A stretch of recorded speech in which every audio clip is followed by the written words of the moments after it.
Coucou tout le monde, j'espère que vous allez bien. Voilà, on se retrouve aujourd'hui pour une nouvelle page de Art Journal et cette fois-ci, je vais travailler sur mon carnet Mix Media de chez Ranger qui a été designé par Dina Oakley. Ce carnet a des pages blanches très épaisses, donc ça doit être au moins du 300 grammes. Et du coup, j'ai décidé que je n'allais pas mettre de gesso, que j'allais travailler directement sur la page. Donc, je commence par mettre de la pâte de structure avec un pochoir. J'en mets pas mal, mais pas sur toute la page.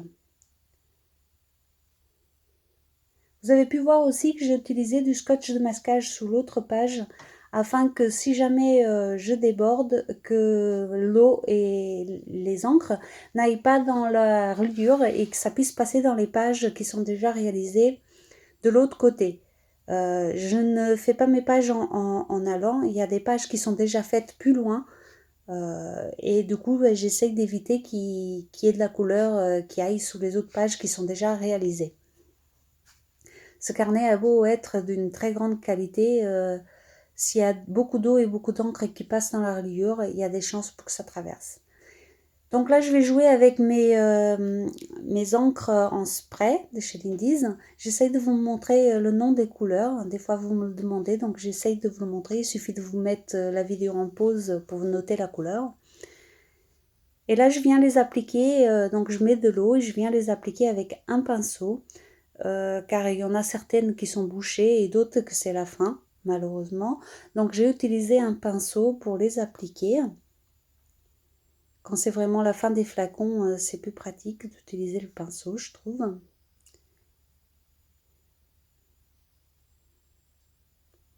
Là, vous voyez, je viens l'appliquer au milieu de la page car au départ, je pensais que j'allais pas mettre de la couleur sur toute la page, mais que j'allais laisser des parties blanches. Et j'ai changé d'avis au fur et à mesure que la page, elle va avancer.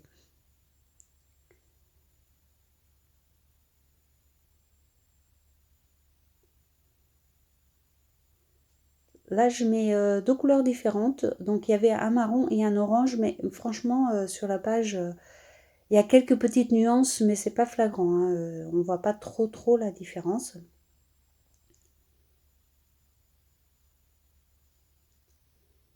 Et je viens appliquer le vert olive, du coup. Vous voyez, j'ai essayé de mettre en spray, mais il en reste très peu. Et du coup, ça marchait pas. Donc, je suis venue comme le reste au pinceau.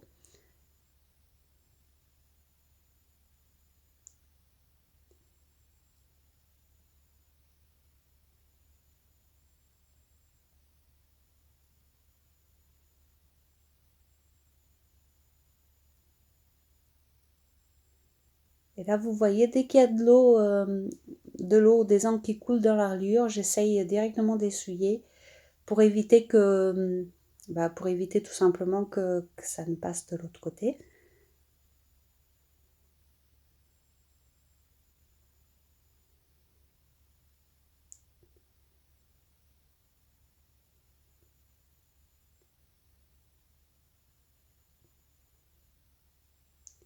Là, je vais venir compléter avec des Magical. Donc, j'ai 10 sprays et 10 pigments. Et du coup, comme c'est pas du tout les mêmes couleurs, ça se complète à merveille. Donc, c'est à peu près la même gamme. Une fois qu'ils sont sur la page, ils ont le même fini irisé et tout. Donc, c'est juste les couleurs qui changent. Et du coup, et encore, dans la gamme, il y a les deux. Il y a les sprays et il y a les pigments dans les mêmes couleurs. Mais moi, j'ai toutes les couleurs sont différentes, donc du coup ça se complète parfaitement. Et encore une fois, vous voyez, je viens bien essuyer à chaque fois que ça tombe dans la reliure.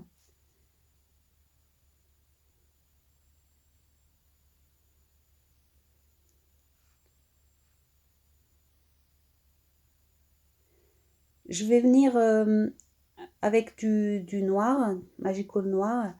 Alors lui, il est merveilleux parce qu'il est noir, mais il laisse plein de petits reflets, un peu comme le Prucho en fait, il laisse des reflets. Sauf que les Magical, enfin ceux-là, ils sont brillants et franchement, ça donne un rendu génial. Je pense qu'au fait, c'est les trucs que je préfère le plus, les Magical et les sprays. Ce sont mes médiums préférés. Dommage que ce soit si compliqué à en trouver en France, c'est pas facile. Et là, je vais venir utiliser un brushot jaune. Vous voyez, on peut aussi mélanger le brushot, le magical, etc. Ici, je viens mettre du brushot. J'ai un magical jaune, mais qui est lui aussi presque vide. Donc, j'ai préféré utiliser les bruchots qui sont plus récents et qui donc ont moins servi.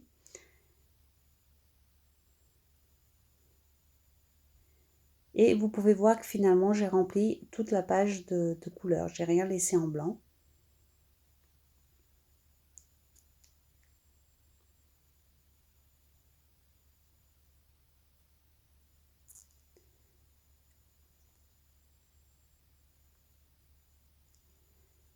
Je viens continuer la page avec des tamponnages. Donc ici, je vais utiliser le tampon en entier, mais je savais que ça allait pas tamponner complètement net, étant donné que je vais tamponner sur la pâte de structure. Mais c'est pas grave. Justement, dans le art journal, c'est ça qui est cool, c'est que on n'a pas besoin d'avoir des choses très nettes, très carrées. Hein. C'est du art journal, c'est voilà, c'est comme c'est. Il n'y a pas besoin que ce soit tout droit, tout carré. Et heureusement, parce que moi, je fais jamais rien de droit. Alors. Et je viens compléter avec d'autres parties de ce même tampon.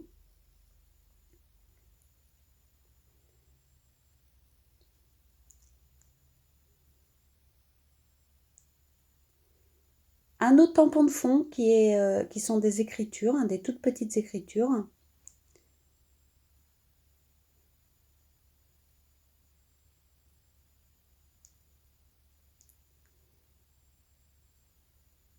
Et ce tampon avec des chiffres que je vais utiliser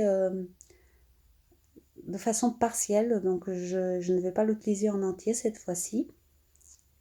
Et comme vous voyez, quand on associe plusieurs tampons, on peut obtenir un autre résultat, ce qui nous permet, d'avoir des tamponnages différents tout en utilisant toujours les mêmes tampons.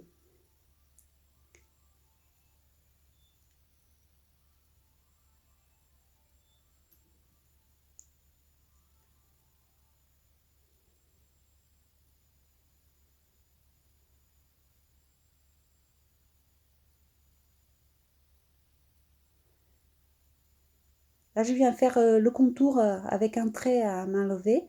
Je vais même en faire un deuxième.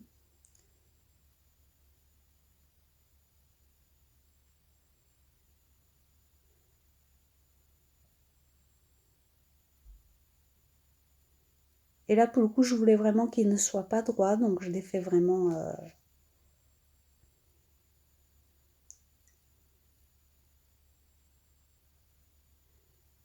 quelques petits gribouillages sur ce même trait.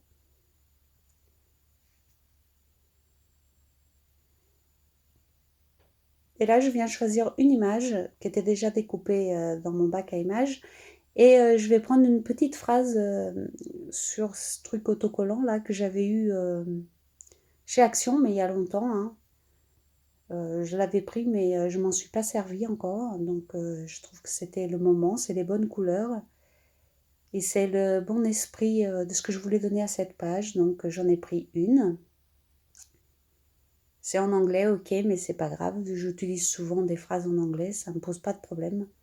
Ça ne me pose pas non plus de problème de mélanger l'anglais et le français, donc pas de souci.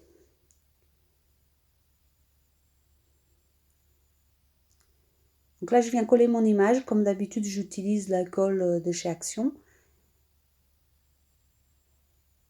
Je cherche où je vais mettre le petit oiseau qui me restait et j'ai décidé de le mettre sur son épaule.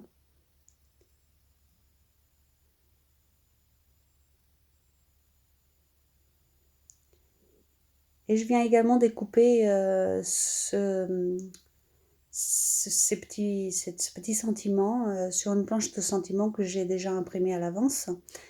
Et là, je viens prendre un die-cut du carnet de die-cut de chez Action parce que je trouvais qu'il manquait un petit quelque chose en bas à gauche. Et donc j'ai trouvé cette fleur qui était à peu près dans les mêmes tons et du coup, voilà.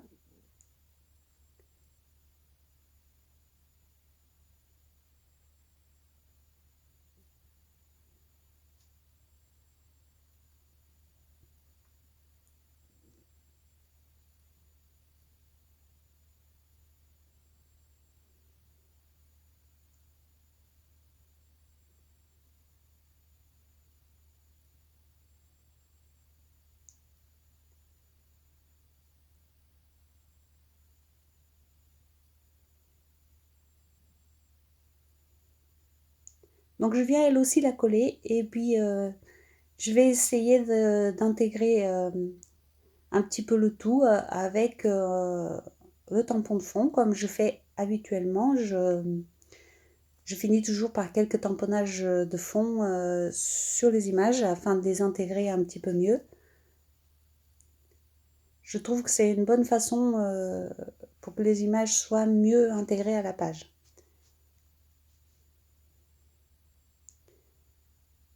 Je viens mettre un petit peu de crayon, enfin c'est du stylo gel noir comme d'habitude, qui entoure un petit peu le mot.